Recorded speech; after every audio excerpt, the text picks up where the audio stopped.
ప్రియమైన వాళ్ళారా, ప్రభువైన యేసుక్రీస్తు నామములో అందరికీ వందనాలు. మరి ఈ దినం కూడా మనం బైబిల్ ధ్యానం కొరకై, వాక్య పఠనము ధ్యానం కొరకై మరి ప్రసంగి గ్రంథము 12వ అధ్యాయం 1వ వచనం చదువుతానండి. ప్రసంగి గ్రంథము 12వ అధ్యాయము 1వ వచనం. దుర్దినములు రాకముందే ఇప్పుడు వీటి యందు నాకు సంతోషము లేదని నీవు చెప్పు సంవత్సరం రాకముందే నీ బాల్యమునందే నీ సృష్టికర్తను జ్ఞాపకం స్మరణకు తెచ్చుకును. నీ బాల్యమునందే నీ సృష్టికర్తను జ్ఞాపకం తెచ్చుకును. ఇక్కడ ప్రసంగి చెప్తుంటున్నాడు తన యొక్క మరి దేవుడిచ్చిన జ్ఞాన ప్రకారం మనకు చెప్పే ఆలోచన ఏంటంటే, మరి దినములు చెడ్డవి ఉంటున్నవి కాబట్టి ఇంకా దుర్దినములు రానట్టున్నవి కాబట్టి నువ్వు ఏం చేయాలా? నీ సృష్టికర్తను జ్ఞాపకం చేసుకోవాలి. ఎందుకంటే మనము మన సృష్టికర్త అయిన దేవుని మనం జ్ఞాపకం చేసుకోవాలి. ఎందుకంటే మనము మనంతటా మనం కలగలేదు, కానీ ఆయనే మనల్ని సృష్టించిన వాడు ఉంటున్నాడు. మన సృష్టికర్త అయిన దేవుడు ఎట్లా సృష్టించినాడు? ఆది కాండంలో మనం చూసినట్లయితే నేల వంటి నుండి మనిషిని సృష్టించినాడు. నేల వంటి నుండి మనిషిని తయారు చేసి తన యొక్క జీవాత్మను ఊదినప్పుడు మనుషుడు జీవాత్మ అయిపోతున్నాడు. అది కాబట్టి ఆ యొక్క సృష్టికర్తను మనం జ్ఞాపకం చేసుకోవాలా అనేటువంటి కార్యం. ఎందుకు? దినములు చెడ్డవి ఉంటున్నవి. తర్వాత టైం ఏముంటున్నది అక్కడ చూసినట్లయితే మరి సమయం ఇంకా లేదు. ఎందుకంటే ఈ సమయము చాలా క్లుప్తంగా ఉంటుంది. అది కొరకు దేవుని వాక్యంలో మనం చూసినట్లయితే దినములు చెడ్డవి కనుక, so time is very short. కాబట్టి మనం దేవుని జ్ఞాపకం చేసుకోవాల్సిన వారుగా ఉంటున్నాము అనేటువంటి కారణం. ఎట్లాగా అదే కీర్తనలు మనం చూసినట్లయితే 90వ అధ్యాయంలో కీర్తనకర్త ఏమంటాడంటే, కీర్తనకర్త ఏం చెప్తుంటున్నాడు? ఇది 4వ వచనంలో నీ దృష్టికి 1000 సంవత్సరములు గతించను నిన్నటి వలె ఉన్నవి అంటాడు. కాబట్టి దేవుని దృష్టికి మరి 1000 సంవత్సరాలు కూడా అది నిన్నటి వరే ఒక దినముగానే ఉంటుందంట. ఎంత గొప్ప కార్యం చూడండి.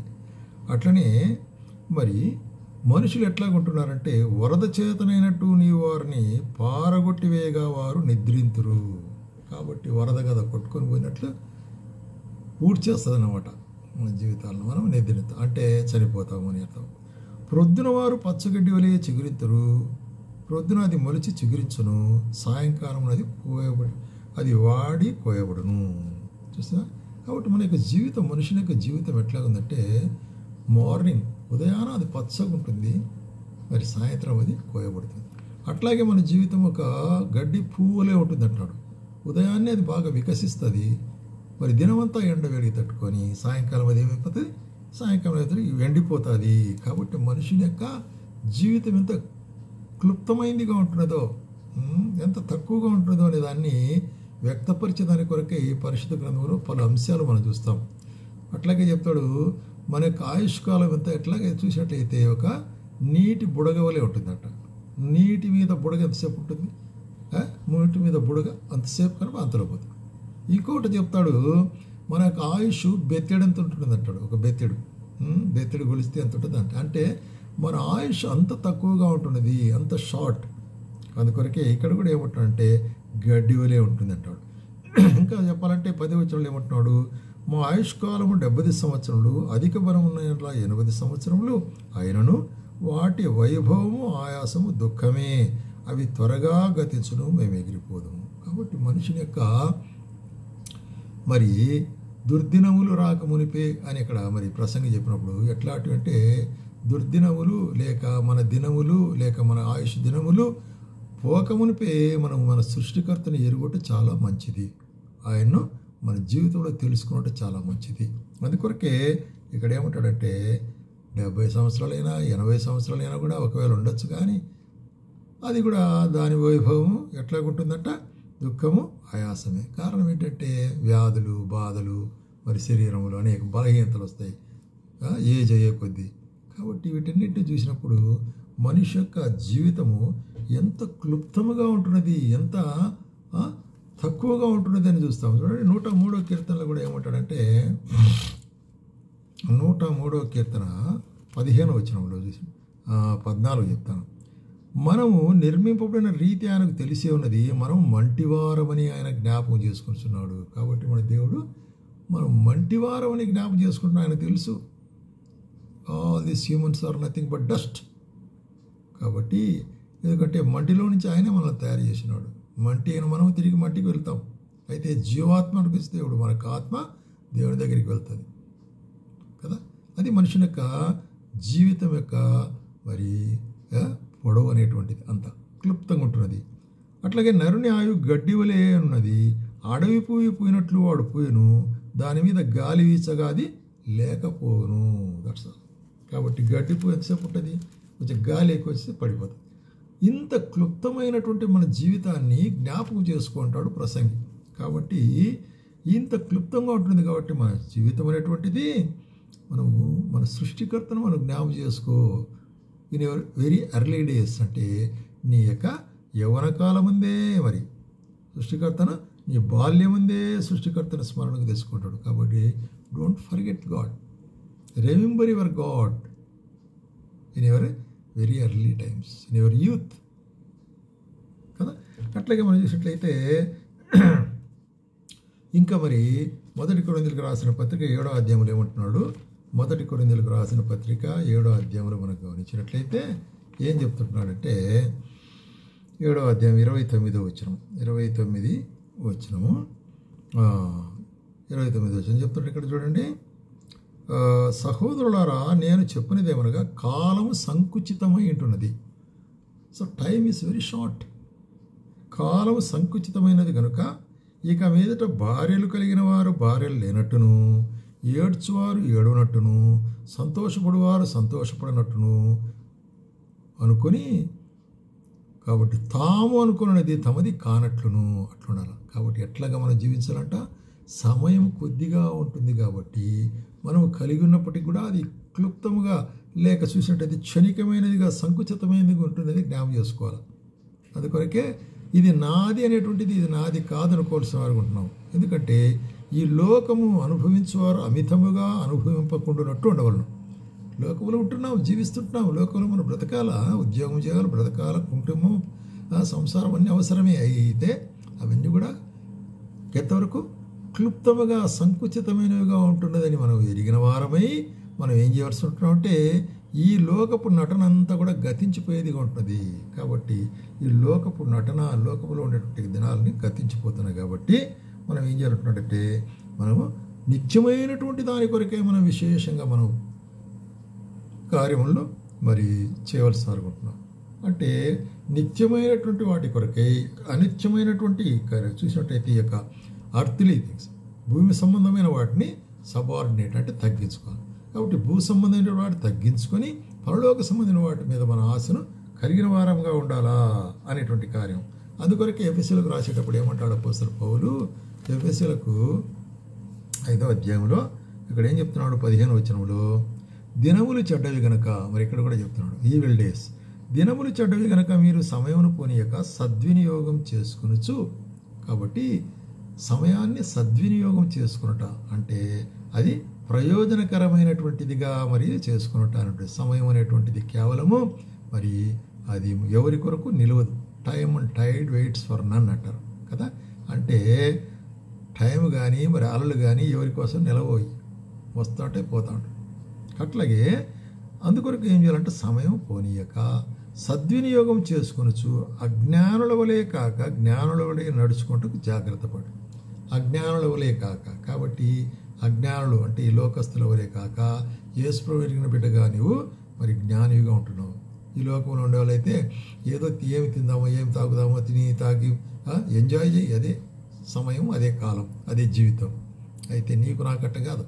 దేవుడు ఈ యొక్క అనిత్యమైన కార్యాల గురించి మనకు చూపించి నీకు నిత్యమైన కార్యం అవసరంగా ఉంటుంది అనే కార్యాన్ని మనకు చూపించినాడు. కాబట్టి మనం ఏం చేయాలి? మనం అవివేకులం కాక ప్రభు యొక్క చిత్తం ఏమిటో, కాబట్టి ఆయన మాటలు ఏంటి, ఆయన మార్గం ఏమిటి, ఆయన ఆలోచన ఏంటి, ఆయన చెప్పే విధానం ఏంటి అనేది మనము గమనించిన వారుగా ఆత్మపూర్ణులయ్యుండి అంటాడు. ఇవి అవసరమైనటువంటి, ఎందుకంటే దినములు చెడ్డవి కనుక. కాబట్టి ఏం చేయాలి మనం? దినములు చెడ్డవి కనుక ఒకరినొకరు కీర్తనలతోనూ సంగీతములతోనూ ఆత్మ సంబంధమైన పాటలతోనూ హెచ్చరించుకుంటూ మీ హృదయంలో ప్రభుని గురించి పాడుచు కీర్తించుండాలి. అంటే you must encourage one another with the songs of a spiritual songs, ఆత్మీయమైనటువంటి గానం, ఆత్మీయ పాటలు. ఇది మనకు అవసరమైనటువంటిది. కాబట్టి ఈ సమయము మరి చాలా సంకుచితమైనటువంటి కాలముగా ఉంటున్నది అనేటువంటి కార్యం చెప్పి. కాబట్టి ఇక్కడ మనం గమనించేది ఏంటంటే మనకు చెప్పేటువంటి మరి దినములు చెడ్డవి గనక మీ యొక్క బాల్యమునందే మీ సృష్టికర్తను జ్ఞాపకం చేసుకుంటున్నాడు. చాలా ప్రాముఖ్యమైన కారణం. అట్లాగే మరి కొలసీలకు రాసిన పత్రిక 4వ అధ్యాయంలో కూడా ఏం చెప్తాడంటే, కొలసీలకు రాసిన పత్రిక 4వ అధ్యాయంలో కూడా 5వ వచనములో సమయము పోనీయక, అగైన్ సమయం గురించి సద్వినియోగం చేసుకొనొచ్చు సంఘమునకు వెలుపటి వారి ఎడల జ్ఞానము కలిగి నడుచుకునుడి. కాబట్టి సంఘములో ఉండే వారి ఎడల మాత్రమే కాదు, సంఘమునకు వెలుపటి ఉండేటువంటి వారి ఎడల కూడాను, మన చుట్టూ ఉండేటువంటి వారి ఎడల కూడాను జ్ఞానముగా నడుచుకోవాలి. అట్లా ఎటువంటి జ్ఞానము? క్రీస్తు యొక్క జ్ఞానముగా, క్రీస్తు యొక్క జ్ఞానముగా మనం నడుచుకుంటూ క్రీస్తు యొక్క మరి కార్యములు మనం బోధిస్తూ ఇతరులతో పంచుకుంటూ వారిని కూడా వారి నిత్యజీవం కొరకే నడిపించే వారంగా ఉండాలన్నమాట. అంత మాత్రం కాకుండా ప్రతి మనుషునికి ఎలాగో ప్రత్యుత్తరం ఏమో అది మీరు తెలుసుకుంటకై మీ సంభాషణ ఉప్పు వేసినట్టు ఎల్లప్పుడూ రుచికరమైనదిగా ఉండాలా. కాబట్టి మన సంభాషణ రుచికరమైనదిగాను కృపాసహితమైనదిగా ఉండాలి. అంటే అనేకులను దేవుని కృప కొరకే మరి పిలుచుకొని వచ్చేదిగా ఉండాలి. దేవుని కృప వైపు రుచికరమైనట్టు. కాబట్టి మాట్లాడినప్పుడు దేవుని యొక్క కార్యములు బయలుపరిచేదిగా ఉండాలా. కాబట్టి ఇక్కడ ఏం చేస్తున్నా అంటే కాలము మరి సంకుచితంగా ఉంటుంది. ఇది చెడు కాలము, ఈవిల్ టైమ్స్. కాబట్టి ఏం చేయాలి? నీ సృష్టికర్తను నువ్వు జ్ఞాపకం చేసుకుంటున్నాడు. సృష్టికర్తను జ్ఞాపకం చేసుకో. అదే సమయంలో ఆయన కూడా మనల్ని జ్ఞాపకం చేసుకుంటున్నాడు. ఆయన ఎట్లా మనల్ని జ్ఞాపకం చేసుకుంటున్నాడంటే ఆయన మనలను మన యొక్క దీన స్థితిలో ఆయన మనల్ని జ్ఞాపకం చేసుకుంటున్నాడు కదా. చూసినట్లయితే చూడండి 103వ కీర్తనలో ఏమంటాడు? 103వ కీర్తనలో మనిషిని ఆయన జ్ఞాపకం చేసుకుంటున్నాడు. ఎట్లాగా? 103వ కీర్తన వచనము 10 ఏమంటాడంటే చూడండి 10వ వచనములో, మన పాపమును బట్టి మనకు ప్రతీకారం చేయలేదు, మన దోషమును మనకు ప్రతిఫలం ఇయ్యలేదు.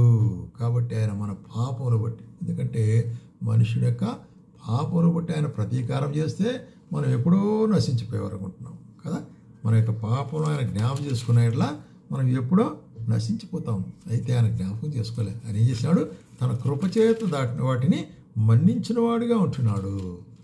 ఆయనక మరి జ్ఞాపకం చేసుకోకుండా మన్నిస్తున్నాడు. కాబట్టి దేవుడు మన యొక్క పాపములను మన్నించిన వాడుగా ఉంటున్నాడు. అందుకొరకు యెషయా రాసేటప్పుడు కూడా ఏమంటాడంటే యెషయా గ్రంథం 43వ అధ్యాయంలో ఎట్లా ఆయన మనకు పాపములు మన్నిస్తున్నాడు అంటే 25వ వచనం 43:25 యెషయా గ్రంథం,